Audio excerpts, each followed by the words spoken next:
ஒரு பிசினஸை இந்தியால ஸ்டார்ட் பண்றதுக்கு உங்களுக்கு எந்த கைண்ட் ஆஃப் ரெஜிஸ்ட்ரேஷன்ஸும் கம்பல்சரி இல்லை. ஸோ அந்த 5% யாரு?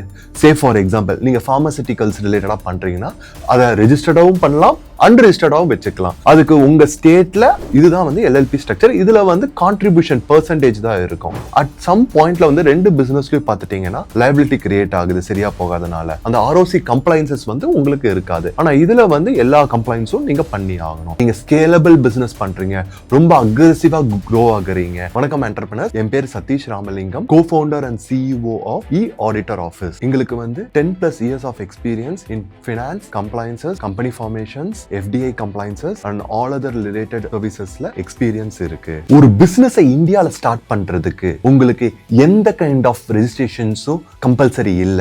இது உங்களுக்கு தெரியுமா? Yes, you are right. Up to certain turn over லிமிட்டோ இல்ல சர்டைன் பிசினஸ் மாடல்ஸ்க்கு மட்டும்தான் வந்து ரெஜிஸ்ட்ரேஷன்ஸ் தேவை. அதர் தென் தட் 95% ஆஃப் ஒரு பிசினஸ் ஸ்டார்ட் பண்றதுக்கு ரெஜிஸ்ட்ரேஷன் தேவை கிடையாது. யாருக்கெல்லாம் தேவைப்படும்? ஸோ அந்த 5% யாரு? சே ஃபார் எக்ஸாம்பிள் நீங்க ஃபார்மசிட்டிகல்ஸ் ரிலேட்டடா பண்றீங்கன்னா ட்ரக் லைசன்ஸ் எடுக்கணும். ஸோ அதுக்கு வந்து சர்டன் ரெஜிஸ்ட்ரேஷன்ஸ்லாம் பண்ண வேண்டியது இருக்கும். ஃபுட் இண்டஸ்ட்ரியில போறீங்கன்னா FSSAI ரெஜிஸ்ட்ரேஷன்ஸ் எடுக்கணும்.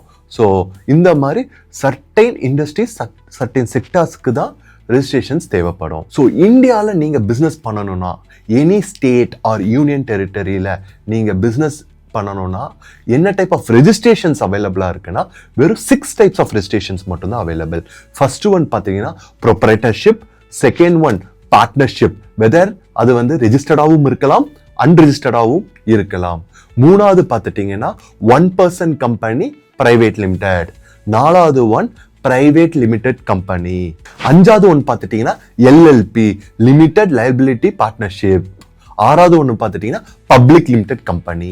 இந்த 6 கம்பெனியை பற்றியும் டீட்டெயில்டாக இன்னொரு வீடியோவில் உங்களுக்கு எக்ஸ்பிளைன் பண்ணுறேன். இப்போ ஓவரால் ஒரு வியூ உங்களுக்கு கொடுத்துட்றேன். ஸோ ஃபர்ஸ்ட் ப்ரொப்ரைட்டர்ஷிப் பார்த்துட்டீங்கன்னா இண்டிவிஜுவல் பர்சன் அவங்க பேன் ஆதாரை வச்சு உதயம் ரெஜிஸ்ட்ரேஷன் பண்ணி ஆரம்பிக்கிறது தான் ப்ரொப்ரைட்டர்ஷிப். நீங்கள் இதில் என்ன கைண்ட் ஆஃப் பிஸ்னஸ் வேணாலும் பண்ணலாம். ரெண்டாவது பார்த்துட்டீங்கன்னா பார்ட்னர்ஷிப் ஃபார்ம், அதை ரெஜிஸ்டர்டாகவும் பண்ணலாம், அன்ரெஜிஸ்டர்டாகவும் வச்சுக்கலாம். அதுக்கு உங்க ஸ்டேட்ல அப்ளிகபிள் ஆகிற ரேட்ல நீங்க ஸ்டாம்ப் பேப்பரை வாங்கி அதுல பார்ட்னர்ஷிப் டீட் போட்டு தென் அதுக்கு பேன் கார்டு வாங்கி தென் கம்பெனி அக்கௌண்ட் ஓபன் பண்ணி நீங்க வந்து பிசினஸ் ஆரம்பிச்சுக்கலாம். சோ இதுக்கு கண்டிப்பா 2 பேர் தேவை. மூணாவது ஒன் பார்த்துட்டீங்கன்னா OPC 1% கம்பெனி பிரைவேட் லிமிடெட். இது ப்ரொப்ரைட்டர்ஷிப்பே கார்ப்பரேட் ஸ்ட்ரக்சர்ல தான் இருக்கிறது தான் 1% கம்பெனி. ஸோ இதுக்கு வந்து ஒரு பர்சன் ஒரு ஷேர் ஹோல்டரா மட்டும்தான் இருக்க முடியும்.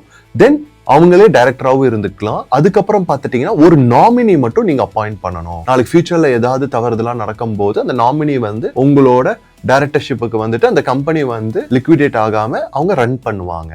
ஸோ இது பார்த்துட்டீங்கன்னா கம்ப்ளீட் கார்ப்பரேட் ஸ்ட்ரக்சர்ல இருக்கும் லிமிடெட் லைபிலிட்டி.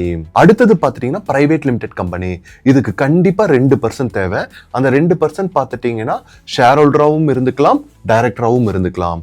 அதுல ஒரு டைரக்டர் வந்து கண்டிப்பா வந்து இந்தியன் ரெசிடென்டா இருக்கணும். அடுத்தது பார்த்துட்டீங்கன்னா LLP limited liability partnership firm. So இதுக்கும் பார்த்துட்டீங்கன்னா மினிமம் 2% வேணும். ஆனா இதுல வந்து பிரைவேட் லிமிடெட் கம்பெனில எப்படின்னா ஷேர்ஸ் இருக்கும், அது ட்ரேடபிளா இருக்கும். ஆனா LLPல வந்து ஷேர்ஸ் இருக்காது. இப்போ ஒரு பார்ட்னர்ஷிப் ஃபார்மே கார்ப்பரேட் ஸ்ட்ரக்சர்ல இருந்தா என்ன, அதுதான் வந்து LLP. ஸோ இதுக்கு LLP டீட் போடணும் நம்ம. இதுதான் வந்து LLP ஸ்ட்ரக்சர். இதுல வந்து கான்ட்ரிபியூஷன் பெர்சன்டேஜ் தான் இருக்கும். சரிங்களா? லாஸ்ட் ஒன் பார்த்தீங்கன்னா பப்ளிக் லிமிடெட் கம்பெனி.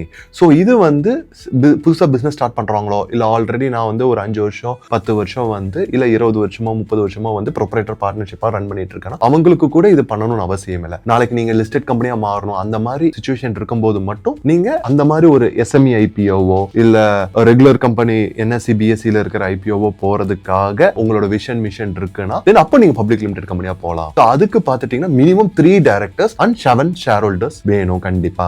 சோ இதுலயும் வந்து ஒரு டைரக்டர் கண்டிப்பா வந்து ரெசிடென்ட் டைரக்டரா இருக்கணும். இதுல பொதுவா பார்த்துட்டீங்கன்னா ஒரு முக்கியமான கான்செப்ட் இருக்கு. அதாவது limited liability 1% company private limited, limited liability partnership, public limited, so private limited, அப்புறம் பார்ட்னர்ஷிப் ஃபார்ம், அப்புறம் ப்ரொப்ரைட்டர்ஷிப். சோ இது ரெண்டும் ஒவ்வொரு பேஸ்கெட்ல வச்சுக்கோங்க. அது என்ன limited liability? Say for example உங்களுக்கு வந்து ஒரு 2 பிசினஸ் ரன் பண்றீங்க. ஒன்னு வந்து private limited or LLP or OPC or public limited. இன்னொரு பிசினஸ் பார்த்துட்டீங்கன்னா ப்ரொப்ரைட்டர்ஷிப் ஆர் பார்ட்னர்ஷிப் ஃபார்ம்.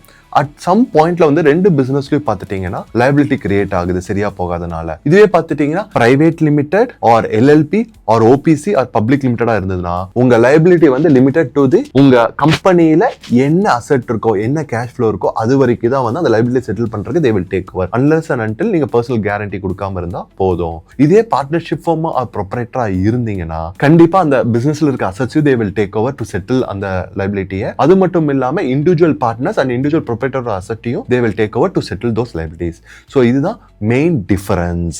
ரெண்டாவது பார்த்துட்டீங்கன்னா இப்போ உங்களுக்கு பார்ட்னர்ஷிப் ஆர் ப்ரொப்ரைட்டரா இருக்கும்போது உங்களுக்கு கம்ப்ளைண்ட்ஸ் வந்து comparatively LLP private limited OPC public லிமிடெடோட கம்பேர் பண்ணும்போது கொஞ்சம் கம்மியா இருக்கும். ஏன்னா இந்த மினிஸ்ட்ரி ஆஃப் கார்ப்பரேட் அஃபேர்ஸ் அந்த ஆர்ஓசி கம்ப்ளைன்சஸ் வந்து உங்களுக்கு இருக்காது. ஆனா இதுல வந்து எல்லா கம்ப்ளைண்ட்ஸும் நீங்க பண்ணி ஆகணும். ஸோ இது ரெண்டும் வந்து மேஜர் டிஃபரன்ஸ். ஒரு ப்ரோஸ் இருக்கு ஒரு கான்ஸ் இருக்கு.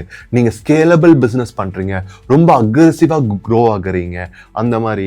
அதே மாதிரி நாளைக்கு நிறைய லைபிலிட்டி கிரியேட் ஆகிறதுக்கான சான்சஸும் இருக்குன்னா நீங்க வந்து ஒரு கார்ப்பரேட் ஸ்ட்ரக்சர்ல போறது நல்லது. இந்த அப்கமிங் வீடியோஸ்ல பார்த்துட்டீங்கன்னா இதை எப்படி இண்டிவிஜுவலா ஒவ்வொரு என்டிட்டியும் ரெஜிஸ்டர் பண்ணணும் அதுக்கான கம்ப்ளைண்ட்ஸ் என்னங்கிறத வந்து டீடைல்டா உங்களுக்கு சொல்றேன். உங்களுக்கு ஏதாவது டவுட்ஸ் இருந்தாலும் உங்களுக்கு வேற ஏதாவது டாபிக்ல வீடியோ வேணும்னாலும் கமெண்ட்ல சொல்லுங்க. கண்டிப்பா நான் உங்களுக்கு வந்து வீடியோ செஞ்சு உங்களுக்கு போடுறோம். இந்த வீடியோ யாருக்காச்சும் ஹெல்ப்ஃபுல்லா இருக்கும்னு நினைச்சீங்கன்னா அவங்களுக்கு மறக்காம ஷேர் பண்ணிடுங்க. ஸோ eAuditor ஆஃபீஸோட கோலே பார்த்துட்டீங்கன்னா educate என்லைட் and elevate entrepreneurs. So நம்ம 1 மில்லியன் ஆண்டர்பிரினர்ஸை வந்து எஜுகேட் பண்ணுறோம், அவங்கள என்லைட் பண்ணுறோம், தென் எலிவேட் பண்ணுறோம். நீங்கள் வாட்ச் பண்ணுற நீங்களும் இந்த 1 மில்லியன் சக்ஸஸ்ஃபுல் ஆண்டர்பிரினர்ஸ் மூவ்மெண்ட்டில் one of the entrepreneur. Thank you.